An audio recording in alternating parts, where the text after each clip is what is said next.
My name is Chris Jefferies.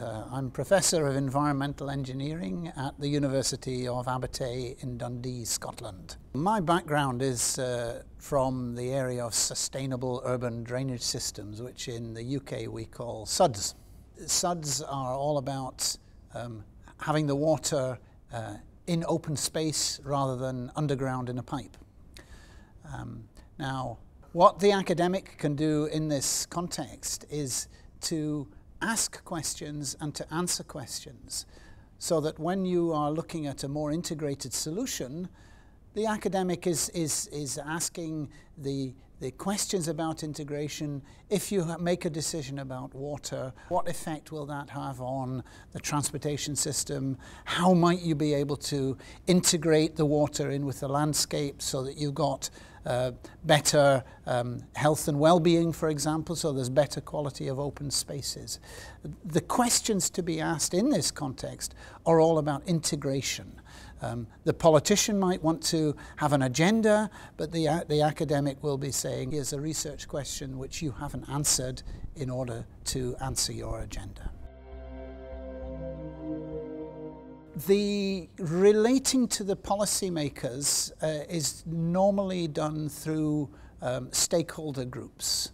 And there are a number in various parts of the world, you will find there are a number of very strong stakeholder groups which are where the policymakers meet the decision makers, meet the local community, meet the academics, and they need to be told what are the good ways of doing things and what are the bad ways of doing things. They need to be informed of the choices in front of them. Better water planning is a key to a better environment within cities. It's a key to better economies within cities, because the urban areas will be better places to live, there will be better places for people to come to work.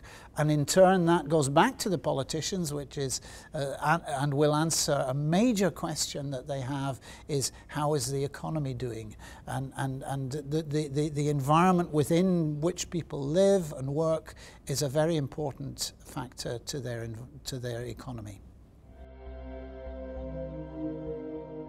Everybody knows that there's a looming energy crisis.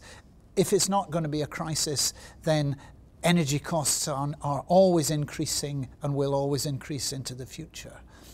If you have a water system, a conventional water system, where the energy costs of pumping, of treating water are excessive, then that system will not be able to be maintained in the future. You have examples of cities, some cities from the former Soviet Union, where their economy is very bad now, but their infrastructure for dealing with water is very large, is very expensive, and it relies on big pumps. Then it's simply not sustainable into the future.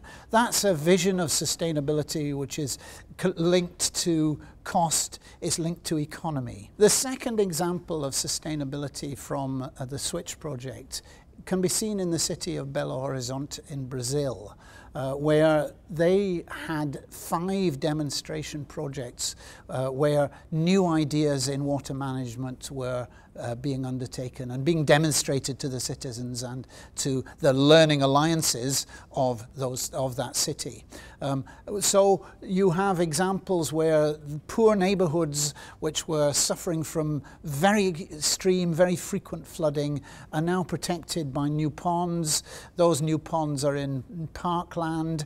The parkland is accessible to the local citizens. There's a new schools exactly beside the parkland, so that the children can have access to open space in this very large city. So this is an example of an integration project where a number of different agendas are being addressed within the one project. My firm belief is that by